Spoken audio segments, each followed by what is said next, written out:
Hello, Keith Rucker here at VintageMachinery.org. So going to put together a little episode here. I don't know that I'm going to call this odds and ends, but it really kind of is an odds and ends. But unlike a lot of my other odds and ends where I talk more about, you know, things going on and new tools and what have you, this episode is really more odd jobs, I guess. So I came out to the museum this weekend and I really didn't have a big project to work on, but what I did have was just a bunch of little things that needed to be done. And none of them by themselves really warranted putting together a full-length video on. So what I did was I just kind of put them all together. And so we got a lot of miscellaneous things that we're just doing out here in the shop this weekend. I think I do have one eBay buy that we'll put in here, just throw in the mix, but all in all, it's really more just a kind of a day of doing odd jobs out here at the museum. So I hope you enjoy. In one of my previous editions of Odds and Ends, I showed you guys these cutters here that were given to me up at Stan's Bar Z Summer Bash a month or so ago. A viewer of mine handed them to me, said, I don't know what they are. Why don't you put them on your video and see if we can figure out what these are. Use them as a mystery tool. And I did. I wasn't quite sure what they were. I really thought they had something to do with counter boring. They're very similar to some counter boring tools that I have, where you have a little hole in here for a pilot to go in. But these are different. Each one of these holes inside of here is a different diameter. So they're all fractional. That one's a 3/16. That one's a 1/16. We got a 1/8, so all these different holes inside here are different. So anyway, I posted these on the video and had quite a few of you guys send back some information on this and told me what it was. And what these are called, they're called hollow mills. And they were originally used on either a screw machine or a turret lathe, which are both specialized production lathes for turning out things. And what you would do is it would be a special holder that would hold this. I don't have the holder, but it would basically come up on the end of a piece of rod. The rod, of course, is turning in the lathe, and it would feed up inside of that hole, and this outside mill would mill away all the excess material and leave the diameter to run up through the center. And it was used for making things like production jobs for like screws and small bolts and things like that, where you needed to turn that diameter of the rod very quickly into an accurate dimension. So anyway, I've got one set up over here on the regular lathe, just chucked up, and we're going to give it a try and see how it works. So while I don't have the right holder to hold these, I do have a big 20N Super Chuck, Jacob Super Chuck, so I've got it chucked up in there, and we're going to give this a try and see how it works. Put a little lube on it.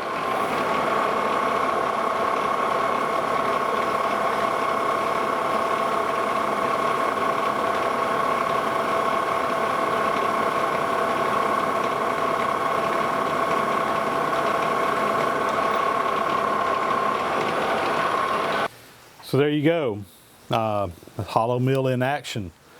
First time I've ever seen a tool like that. You know, back years ago when I worked in the machine shop, did a lot of turret lathe work, did some screw machine work. We had one little brown sharp screw machine, but we really weren't ever making bolts and screws. We were usually making other kind of parts on it, so really never had a need for something like this, I guess.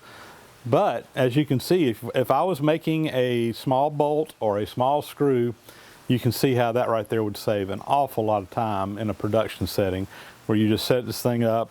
The screw machine would be automatic. It would come in, change out tools, and do all your cutting or whatever. So you would go in there with this part first, create the diameter, then another tool would come in, either a screw head or a die head or a screw head or something like that that would cut the threads or screw pitches on there, and then come in there and shape your head and part it off. So it'd be a fairly simple process to crank out lots and lots of these parts using a hollow mill.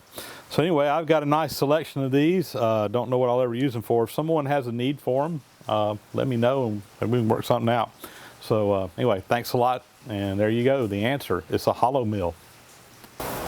We got our new belting material in that we're going to put on the advanced planer matcher here. And I keep getting questions about lacing belts, even though I've covered this before. So I thought I would go over it one more time how we do this. So I got the belting material on here. What I'm going to do is I'm going to pull this up just as tight as I can get it by hand. And I've already got it on here. I marked the line there. This was on where I previous cut.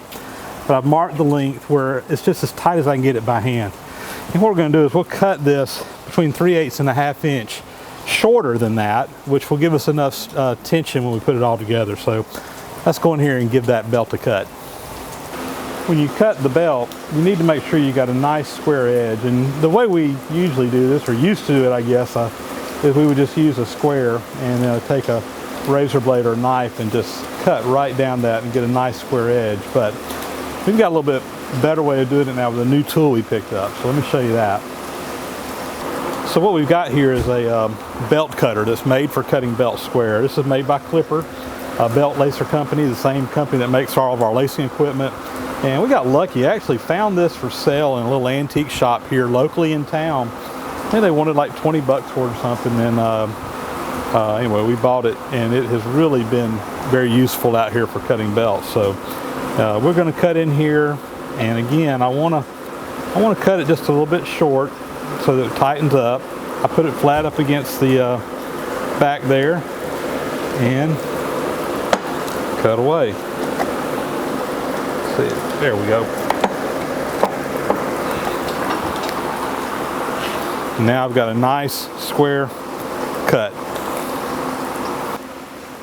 So these are the cards that have the actual metal lacing that we're going to put on here, and they come on a little cardboard back that keeps everything oriented right. So first thing we want to do is just cut this to length. So I'm just going to lay it across the belt here, and we will make, using a good sharp knife, just cut that, trying to leave all your lacing in the cardboard back. Now we're over here at the lacing machine. We've got a real nice setup here. This is a floor mounted model. They make these in several different configurations. The most simple kind, you just use a vise. It just has basically these jaws, but there's a little comb in the bottom that has slots. And what you do is you just take the lacing and you push it down through that comb. It properly spaces all the lacing. There's a pin. You put this across the bottom. There's a little hole that captures all the lacing down there. It's going to form that the bottom around that pin, which is just basically the same diameter as the pin we're going to use to lace these together with. We'll pull the cardboard backing off now. Take our belt, we're going to push it down, making sure that it's all the way flat down on that comb in the back, and squeeze those together. Pull out our pin, and presto, we have our lacing done. Let's do the other side.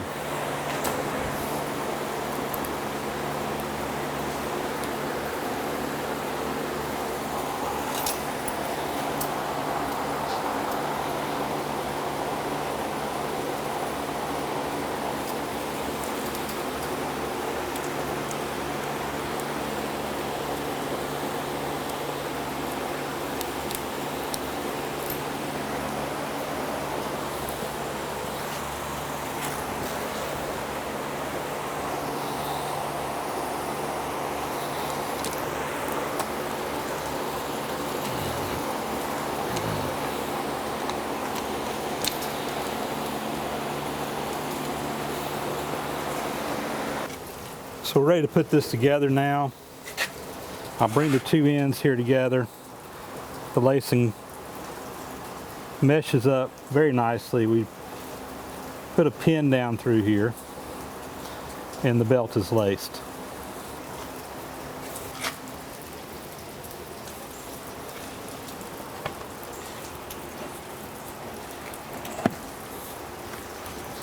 And there we go.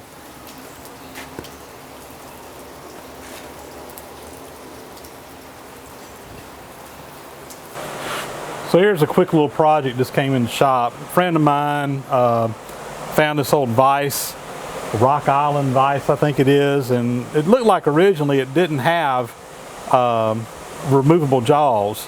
And on the other side it's all cast one piece, but it looks like someone kind of tried to come here and put a jaw in there and really boogered it up. So we're going to clean this up. put a good step in there, and he's going to actually put a removable jaw in here. So anyway, I've got this clamped up on the milling machine here. We just got it bolted down to the table.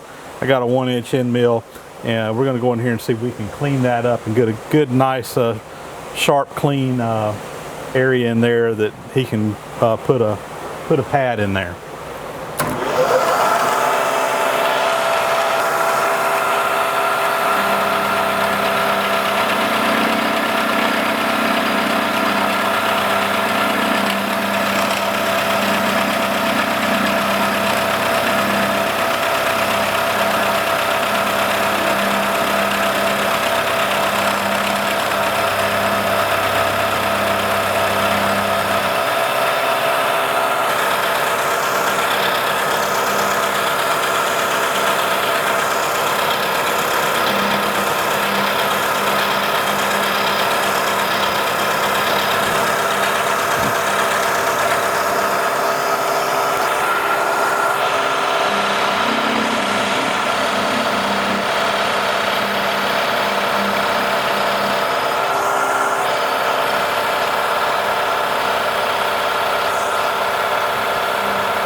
We've got the jaw here that we're going to put on the vise, and this is one he salvaged off of another vise. It was actually too long. We cut it down.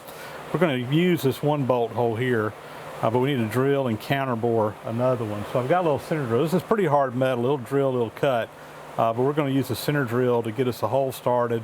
Then we'll punch a hole through there and counterbore it.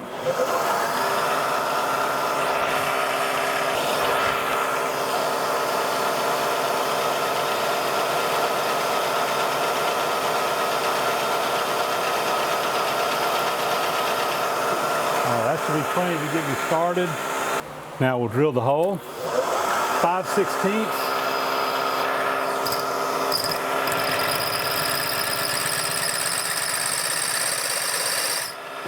Go get a different drill bit.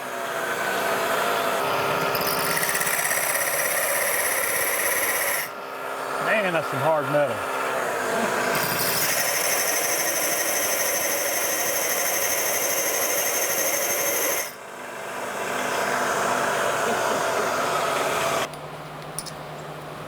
Let me slow my drill down. Get a little oil and put on it.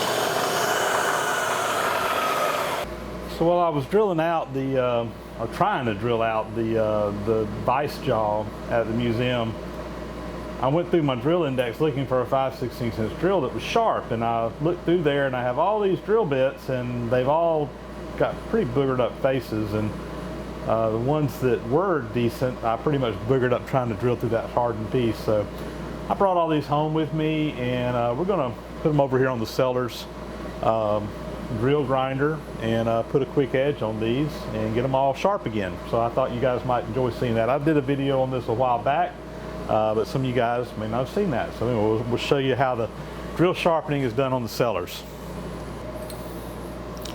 So the way this works is there's a little vise or little jaws in here that, I don't know if you can see that, but when you adjust them in and out, they move in and out at the same time. So it self-centers the drill bit. There's a little cup down here that the drill bit goes down into, and it will self-center into the bottom. And basically you just clamp on the flutes of your drill bit, and now you've got the right angle to come in here and do this. And you do one side, flip it over, and do the other side, and just continue doing that until you get it sharp. I can move it in and out right here. I can go back and forth across the face here. So let's do this one. All right, we're ready to start grinding. So what we'll do is we'll bring this in until it just touches. We just want to sneak up on it.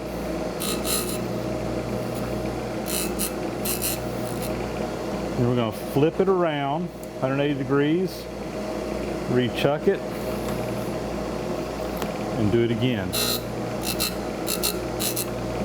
And we'll just feed in a couple of thousandths and continue this process until we work through and get them all sharpened.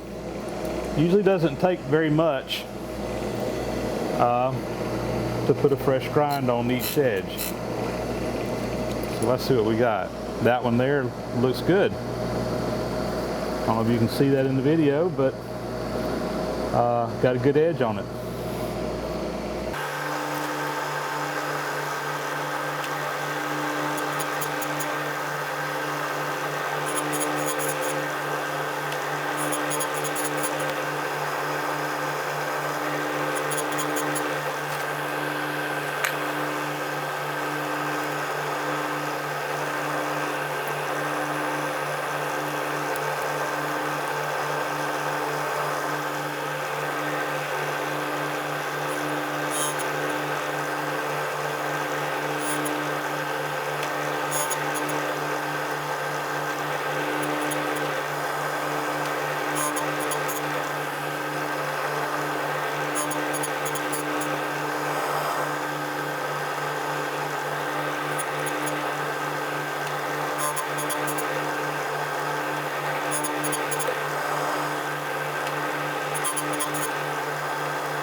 So a little backstory on the tractor here before we crank it up. Last time we ran it, we were again having a few problems with it. And our guy out here that works on these engines really felt like there was a problem with the carburetor. So he took it home with him.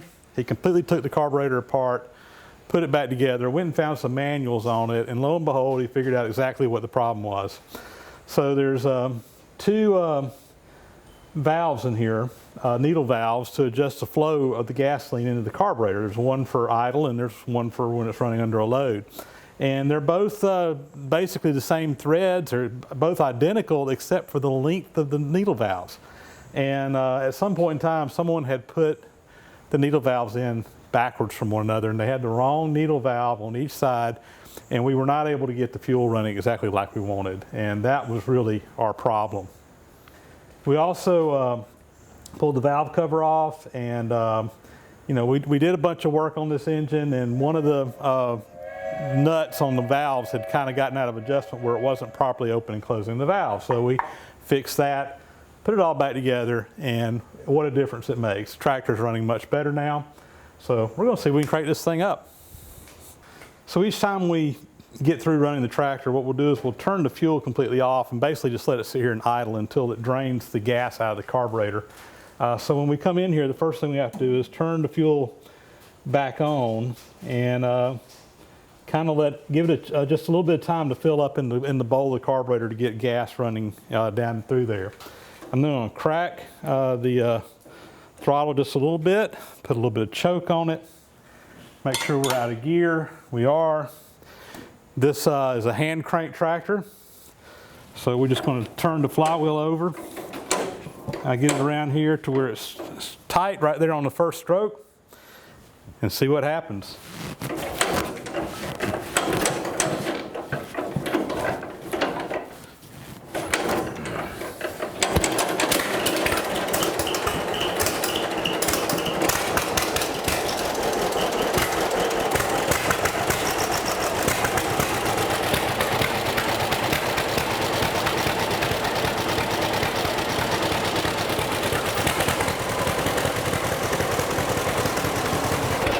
Well guys, today is not, again, my day.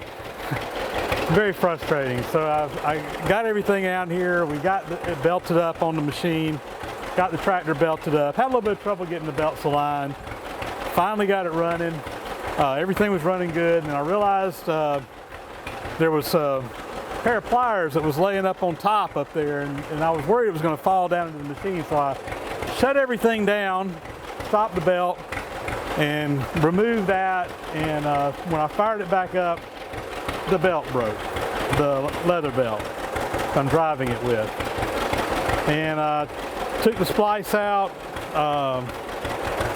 shortened the belt a little bit, put it back together, came out here, hooked it back up again, got it spinning, and the belt is starting to break again. So I'm gonna have to get another belt.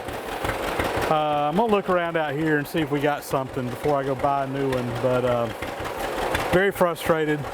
I did have it running. It ran for a couple of minutes at full speed, but the camera wasn't on for you guys to see it, so I guess if the camera wasn't on, it didn't happen.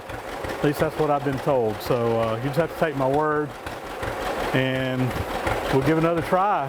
We should have our planer bolts coming in very soon, so maybe next week we can run this thing. We'll see. Well, we finally got our burn permit. I've been burning this pile most of the day, and it's finally burning really good. Hopefully we'll be able to get this done before dark, because we're supposed to have the fire out by dark. We'll see. But the burn pile for the shop is on its way out, finally. Well, we've come a long way on the burn pile. We set that thing on fire the other day. I finally got a burn permit, and burnt for about 24 hours, and then we had a big thunderstorm came through and kind of put everything out. So where we're at right now, you know, there were some pretty big trees that were in here, and a lot of them kind of stretched outside of the main fire. So what I'm gonna have to do is get in here and probably my chainsaw and cut some of this stuff up. I can get in here with the tractor and repile all this stuff into another pile, a much smaller pile, and we'll burn it again and finish it up. Quickly share with you guys a little eBay score that I came up with this week. So I've been looking for, I don't know, probably a month or two now, trying to get a good deal on one of these. This is a Starrett number 466, and what it is it has different angles on it that you can use as kind of a reference if you're trying to determine what an angle is. So you got down here, like that's a 2-degree angle. You know, that one's got an 8-degree angle, you know, 25, 45, 35, whatever. So, you know, there's a whole range of angles in here. And this is real handy for when you're working on something, you need to kind of estimate an angle or figure out an angle. You can put this right up into something and just measure it with it. And it works really good. Anyway, I've been looking for one of these, and, you know, there's several up on eBay, $40 to $60, something like that, which was just a little bit more than what I really wanted to pay for it. It wasn't something that I desperately needed right away, so I said, well, I'll be patient and see what I can find. So this last week, I was cruising along through eBay, and I found an auction, a true auction, not a buy me now, but an auction that was selling what they were advertising as feeler gauges. And I got to looking at it and said, that doesn't look like a feeler gauge, and looked at it, and sure enough, it was actually the angle gauge. Now, there is one feeler gauge in here. This is a Lufkin number 126T, and it's in good shape, which this has actually come in handy. I've got a kind of a cheap feeler gauge that I have in my toolbox right here at the shop, and this one is much nicer, so it will replace my feeler gauge out here. And additionally, these other so-called feeler gauges, you know, what we have here, this is actually a thread pitch gauge. Again, this is made by Lufkin. This is a number 74C, and it goes from 8 to 80, I think is the, yeah, so 8 is the coarsest thread right there, and then it goes down to an 80 pitch, which I'd have to get my magnifying glass out to see those. Teeny tiny.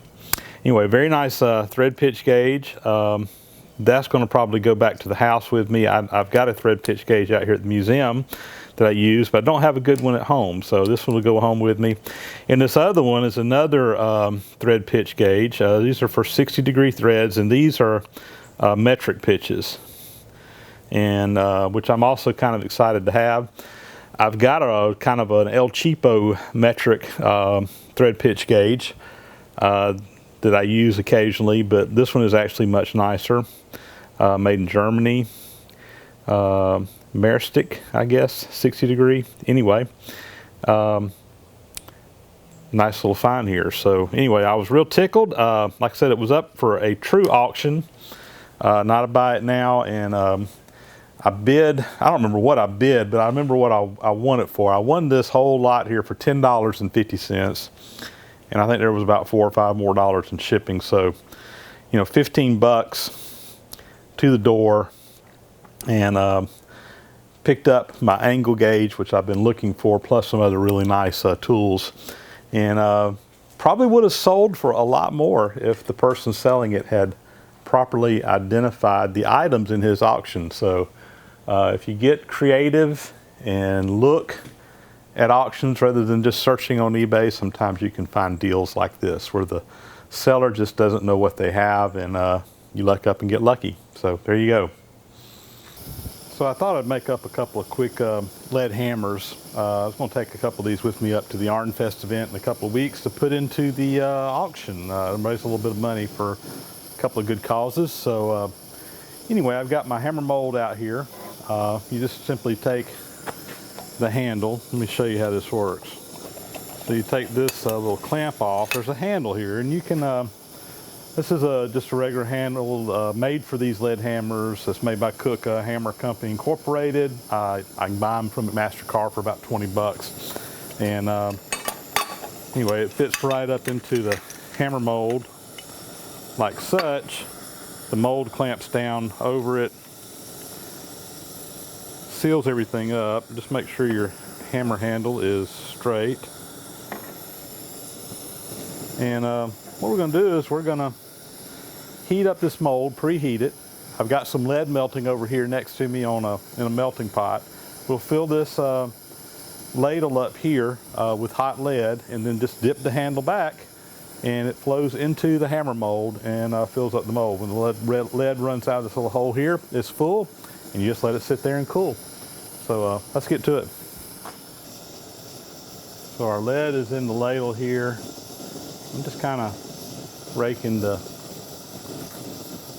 slag and stuff off to the side. You know, when it's about charged, this wooden stick, it's about ready to pour, so we're ready to go. Let's put some preheat on the mold.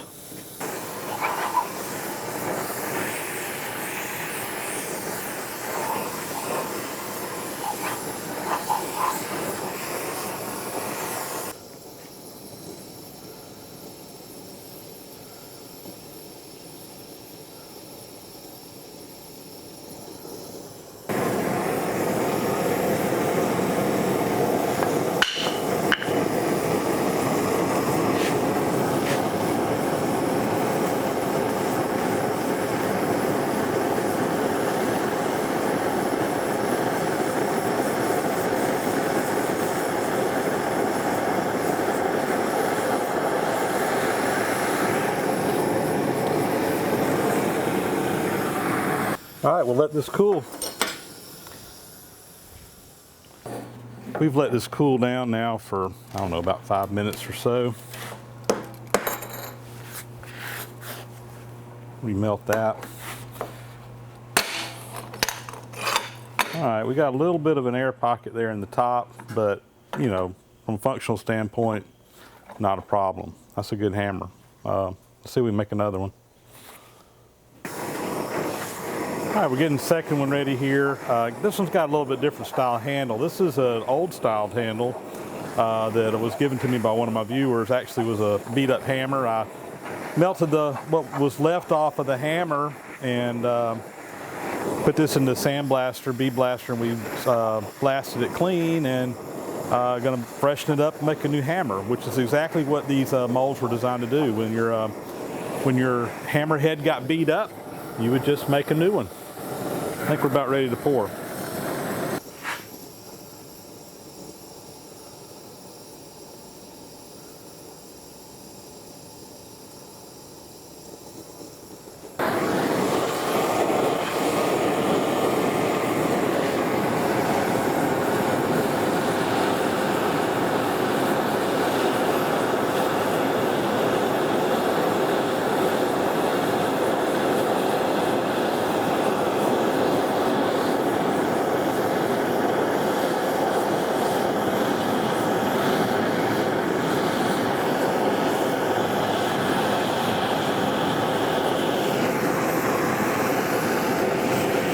So here we go. We've got 2 lead hammers all cast up, ready to go. And again, I'm going to take these up to the ArnFest event in a couple of weeks, and we're going to put these in the auction.